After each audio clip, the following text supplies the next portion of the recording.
Sorry, 1 2 3 yes. এই পার্সেলটার জন্য আমি অনেক দিন ধরে অপেক্ষায় ছিলাম, বাট আমি অ্যাকচুয়াল জানি না এই পার্সেলটার মধ্যে কি আছে। বাট যে আমাকে এই পার্সেলটা পাঠিয়েছে সে আমাকে বলেছে এই পার্সেলটা যখন আমি ওপেন করব তখন নাকি আমি খুব খুশি হব।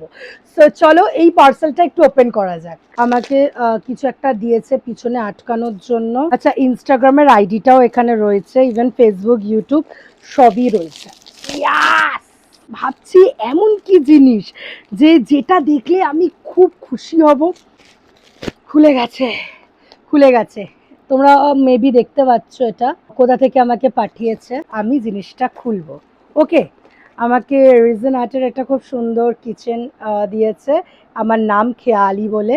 এটা হচ্ছে সেই পার্সেলটা। মানে আমি এইটুকানি জানি যে আমার এই পিয়ারটা কিসের এসেছে, বাট আমি এটা জানি না এটার মধ্যে অ্যাকচুয়ালি কি আছে।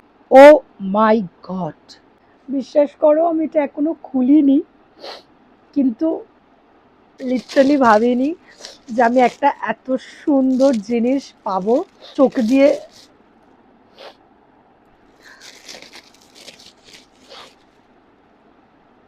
This is, I love this and thank you so much আমাকে এত সুন্দর একটা জিনিস বানিয়ে দেওয়ার জন্য। বিশ্বাস করো, এই এই যে দেখছো না, এটা আমার ফটো আর এটা আমার যোগুর ফটো। আমাদের দুজনকে এআই দিয়ে আমি একটা ছবি বানিয়েছিলাম, আর এই ছবিটা আমি আমার স্টোরিতে আমি অনেকদিন আগে আপলোডও করেছিলাম। কিন্তু এই জিনিসটা এত সুন্দর লাগছে।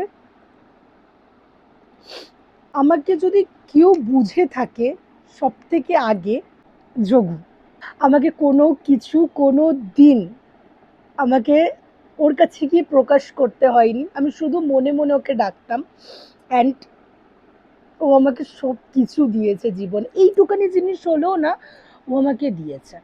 জয় জগন্নাথ! তোমরাও যদি এরকম খুব সুন্দর সুন্দর জিনিস যদি রিজন আর্টের মতন বানিয়ে বা এটা ক্যাপচার করে রাখতে চাও, তাহলে অবশ্যই স্ক্রিনে দেওয়া নাম্বারে তোমরা ওনার কাছে গিয়ে অর্ডার করতে পারো। প্রচুর রিজনেবল প্রাইসের মধ্যে কিন্তু দিদি বানায়। And thank you so much again. Love this I love this literally.